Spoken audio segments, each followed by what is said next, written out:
keyboard, justify, left and right, kita hanya perlu gunakan CTRL dan J.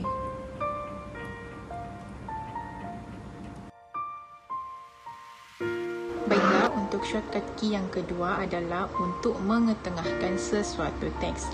Perkara pertama yang kita perlu lakukan untuk mengubah struktur sesuatu teks menjadi ke tengah adalah kita hanya perlu select keseluruhan teks yang kita hendak ubah. Kemudian, kita tekan pada keyboard Ctrl E secara serentak dan automatik teks tersebut akan menjadi ke tengah.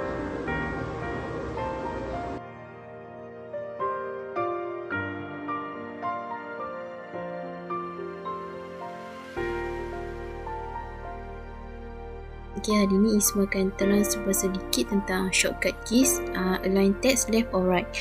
Okay, anda kata kat sini kita guna teks tu untuk sejajarkan ke sebelah kiri ataupun ke sebelah kanan. Okay,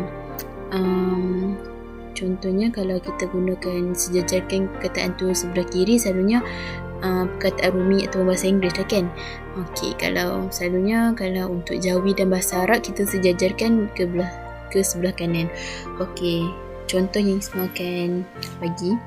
Okey, contoh kat sini kita tulis Assalamualaikum.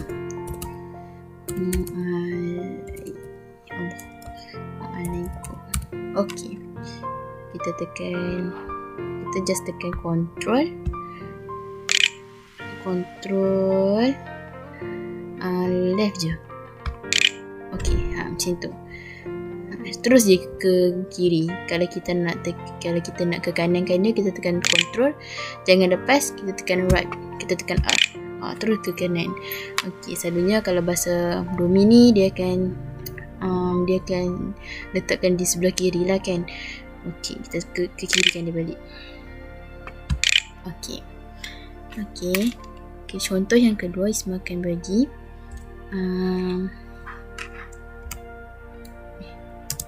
Okay, contoh yang kedua, Allah mak dia kecil dulu. Sana.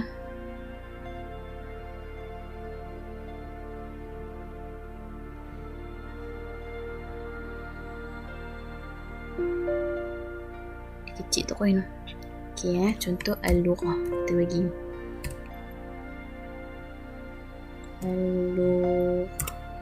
Okay, ni dia letakkan di sebelah kiri kan. Kita just tekan nak ke kanan kan dia. Okay, kita tekan balik Ctrl right. Terus dia ke kanan. Okay, Isma harap korang faham lah. Okay, setakat tu je Isma punya perkongsian. Terima kasih. Shortcut key Ctrl dan M. Tekan Ctrl dan M secara serentak. Fungsinya untuk meletakkan perenggan di sebelah kanan. Macam ni.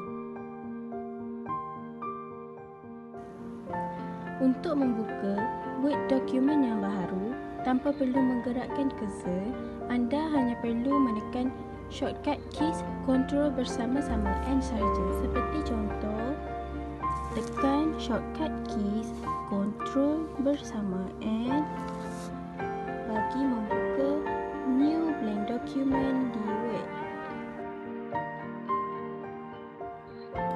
Sekarang saya akan tunjukkan shortcut bagi menutup fail yang telah saya guna sekarang. Caranya adalah tekan Ctrl W dan fail akan terus tutup.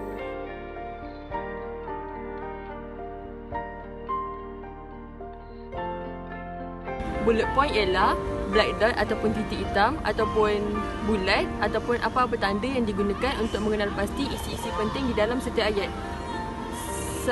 Bullet point ni selalunya digunakan untuk di dalam presentation untuk kita mengeluarkan isi-isi penting ayat tersebut. Okey, seterusnya saya akan menunjukkan cara-cara untuk meletakkan bullet point, iaitu dengan menekan Ctrl, Shift dan L.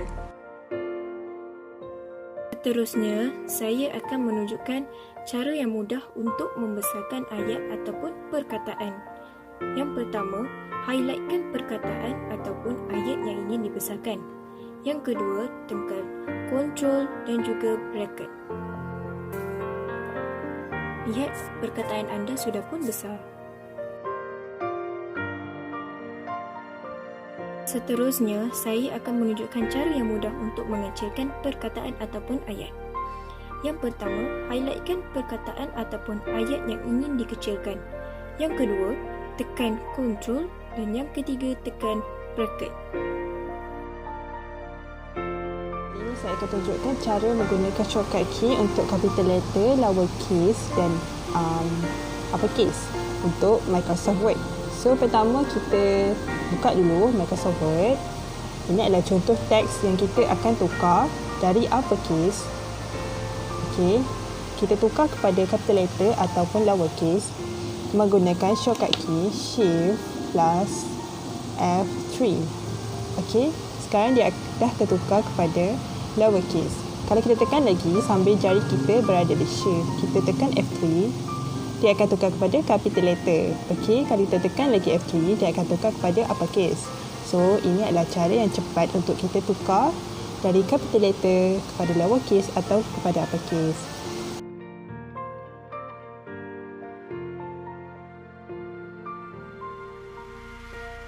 Baiklah, saya akan menunjukkan cara untuk membuka dokumen tanpa menggerakkan anak panah. Di sini saya telah membuka dua dokumen.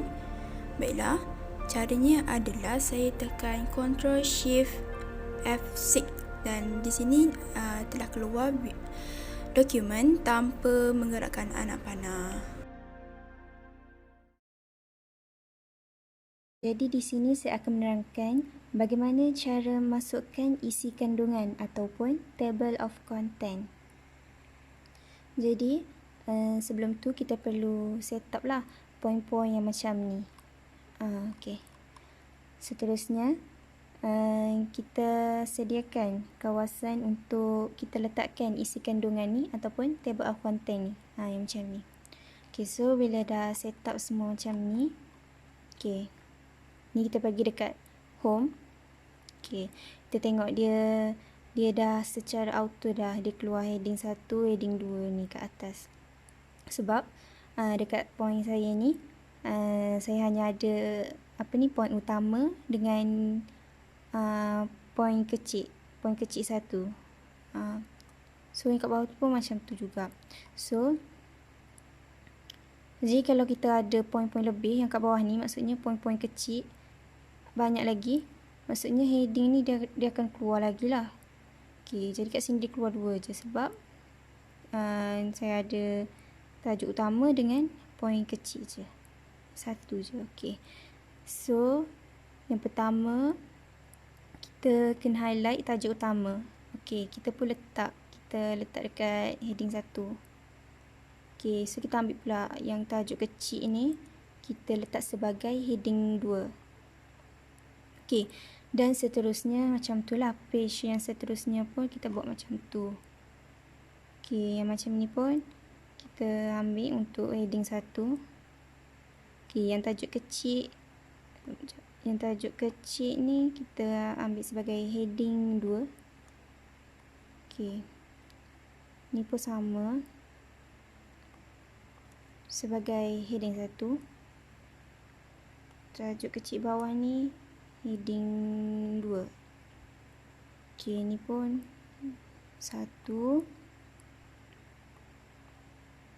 2 dan seterusnya kita ambil heading 1.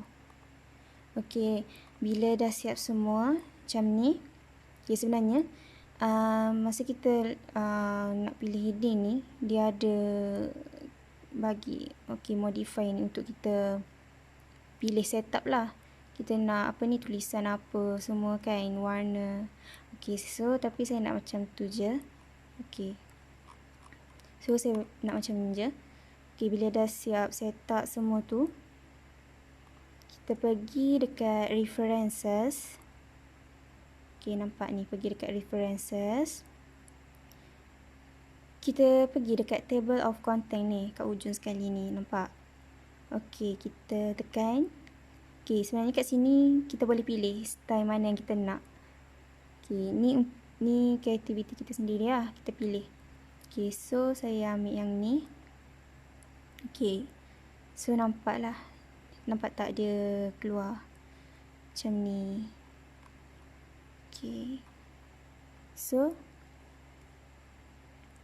untuk table content kita ni dah siap lah macam ni lah. So dia keluar sekali lah dengan page kat tepi ni. Okay, sebenarnya kita boleh edit lah sebelum kita tekan untuk table of content tadi tu. Kita perlu edit siap-siap lah, setup siap-siap yang tadi tu. So bila dah siap setup semua, bila kita tekan yang reference table of content apa semua tadi tu, dia dah keluar yang auto macam ni dah. Okay, so macam ni lah table of content kita. Sekejap. Okay.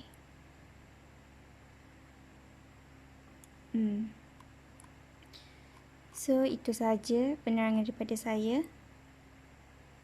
Sekian, terima kasih.